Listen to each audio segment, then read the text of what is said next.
That's a quick video to clear some doubt about dryness of the skin in diabetic patients.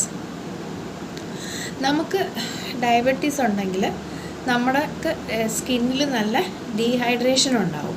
High sugar level കൊണ്ട് dehydration ഉണ്ടാവും. Nerve damage ഉണ്ടെങ്കിൽ സ്വെറ്റിങ്ങും ഉണ്ടാകത്തില്ല, വിയർപ്പുണ്ടാകത്തില്ല.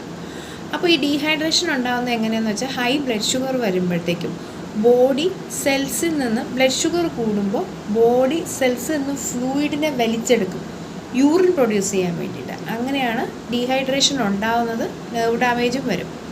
അപ്പോൾ ഇങ്ങനെ ഡയബറ്റീസിലുണ്ടാവുന്ന dryness prevent ചെയ്യാൻ ഒറ്റ മാർഗ്ഗമേ ഉള്ളൂ.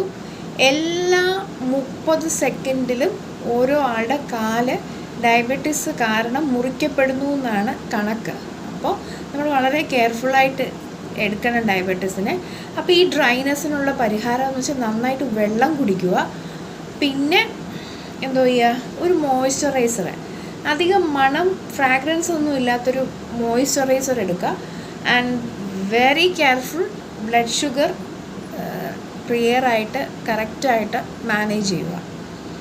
ആൻഡ് മോർ ഓവർ നമ്മളൊരു ഡോക്ടറെ കണ്ട് ഒരു ഡയബറ്റീസ് പ്രോപ്പറായിട്ട് മാനേജ് ചെയ്യാം.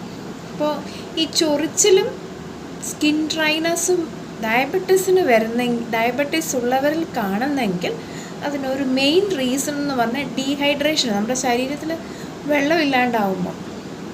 അപ്പോൾ അതിനുള്ള പരിഹാരം എന്ന് വെച്ചാൽ ബ്ലഡ് ഷുഗർ ലെവൽ മാനേജ് ചെയ്യുക, കറക്റ്റായിട്ട് കൊണ്ടുപോവുക. ഒരു മോയ്സ്ചറൈസർ, അധികം മണമൊന്നും ഇല്ലാത്തത്, നന്നായിട്ട് വെള്ളം കുടിക്കാം. Okay, by.